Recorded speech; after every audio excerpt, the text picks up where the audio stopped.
Hi guys, this is Butte from Precious Plastic Philippines. I'm here today to show you how to put a heat shield on the barrel of your injection molding and extrusion machine.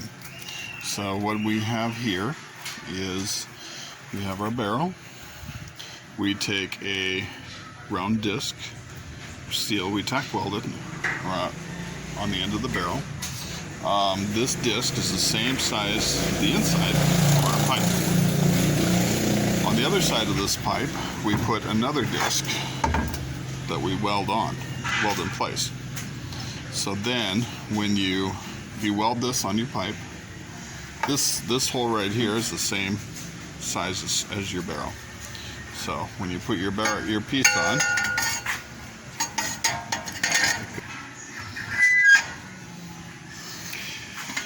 now in order to keep this piece in place, we put two screws will be tapped right here. So this is a M6, and it goes right there. You can see.